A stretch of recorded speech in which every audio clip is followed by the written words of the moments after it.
శ్రీవారు బీట్రూట్ ఉన్నాయి, నీకు తాలింపు చేయొచ్చుదా? బీట్రూట్ తాలింపు వద్దులే పండు, హల్వా చేసియా. సరే, ఒక గ్లాస్ బీట్రూట్ జ్యూస్ అంత అయితే కన్నా ఒంట్లో కొవ్వు అంత తగ్గిపోతుందండి అన్న ఇన్న. అవునా, అయితే తాగేద్దాం ఇద్దరమా చెరొక గ్లాసా? నాకేం కోలేదు, నీకేం లేదు, నీకు పట్ట ముందరికి వస్తాండి.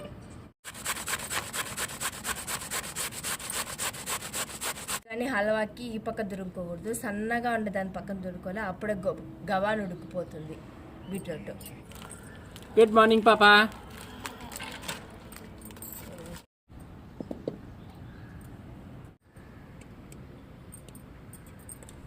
జీడిపప్పులు వేసుకొని దోరగా వేయించుకోవాలి.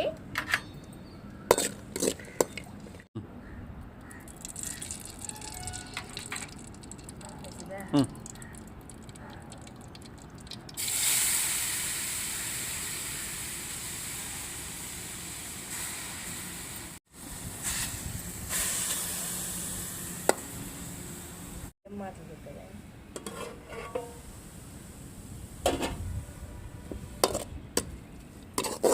ఇప్పుడు ఇందులోకి పాలు పోసుకున్నాం, గ్లాస్ పాలు.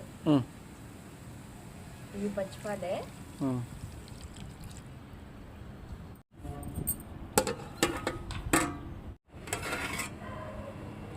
చక్కెర తీపికి సరిపోయేంత వేసుకోవాలి.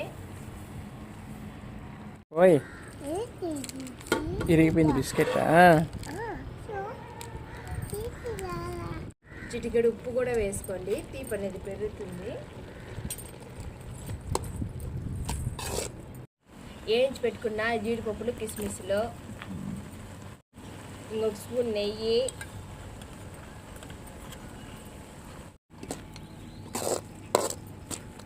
బాగా వచ్చింది శ్రీవరా, వాసన గుమ్మ గుమ్మ గుమ్మ అని ఆడిపోతాయండి.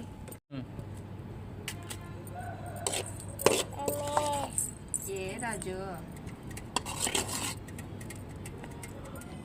బాగుందా పాపా? బాగుందా? ఏయ్ సూపర్ అనా? వావ్.